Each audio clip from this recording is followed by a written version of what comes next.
Aujourd'hui, il n'y a que nos contrats, en fait. Merci. Je donne la parole à Erwan Balanant, rapporteur de la commission d'enquête. Pardon. Merci, et ça va me permettre de rebondir sur les propos que vous venez de tenir et sur l'explication. Vous êtes effectivement financeur des films par le système de préachat ou parfois aussi par vos 19 sociétés de production. Donc il y a deux volets. Sur les 19 sociétés de production, est-ce que vous avez des exigences extrêmement précises sur ce qui est le respect naturel du droit du travail? Ça serait une question assez rapide à répondre, j'imagine. La deuxième question, c'est justement en tant que financeur. En tant que financeur, vous prenez des risques.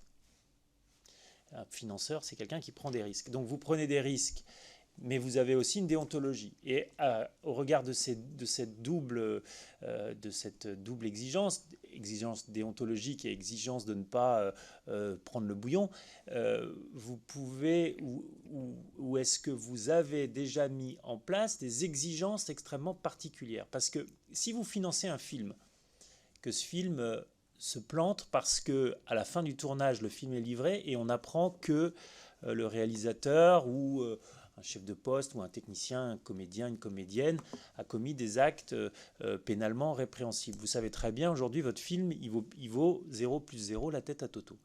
Donc, comment vous faites? Est-ce que vous avez déjà réfléchi à cette question par des exigences très précises, donc, qui sont des engagements euh, écrits ou pas? Vous nous avez commencé à nous répondre, mais j'aimerais qu'on approfondisse. Et après, je reviendrai sur une série de questions sur un deuxième volet de Canal+, qu'on ne va pas éluder aussi, c'est vos chaînes, parce qu'il y a le cinéma, mais il y a aussi vos chaînes, et la commission d'enquête travaille aussi sur l'audiovisuel. Donc voilà ma question sur le cinéma, parce que c'est important de savoir si aujourd'hui vous avez des leviers d'action tout simplement pour participer à la responsabilité de l'écosystème. Merci, je vous propose de répondre et puis après on enchaînera sur d'autres questions et on les prendra peut-être de manière groupée. Pardon, je vais essayer de répondre côté production. On met en place beaucoup de choses, mais vous avez raison, vous pointez quelque chose de très juste. On n'est pas vraiment protégé s'il y a un cas problématique sur un plateau de violence. En effet, on pourrait être amené à perdre des sommes importantes. Ce que moi je constate, c'est une évolution nécessaire et un monde qui change profondément dans le cinéma depuis quelques années. Il y a beaucoup de choses qui sont en train de se mettre en place. Il est très imparfait encore le système. Il doit être amélioré. Je suis donc ravi que cette commission ait lieu et que des rapports sortent, etc. Il y a beaucoup de choses qui sont d'ailleurs proposées dans le rapport dont j'ai parlé plus tôt, justement, pour essayer de libérer la parole, pour protéger à la fois les victimes, évidemment, mais protéger un écosystème et tout ça. Donc il faut que les choses changent aujourd'hui. Elles ne sont pas du tout parfaites.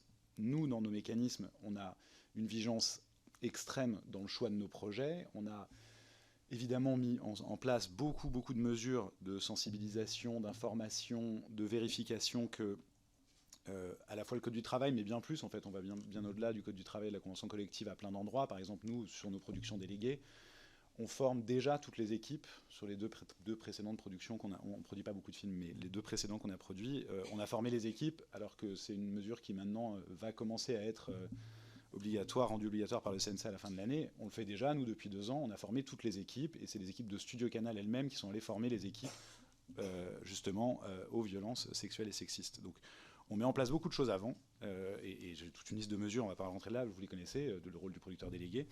On met en place aussi, quand on est simplement coproducteur, des clauses vraiment dans nos contrats de moralité qui exigent de la part du producteur la plus grande moralité dans le traitement de ces sujets très très sensibles, qui nous permettraient de nous retourner d'ailleurs contre potentiellement des personnes qui ont commis ce type d'acte, de vérifier que le producteur a bien rempli son rôle, et ensuite on a ces clauses de moralité qui nous permettent de prendre ensuite toute mesure en cas de manquement à ces actes. Pardon, allez-y.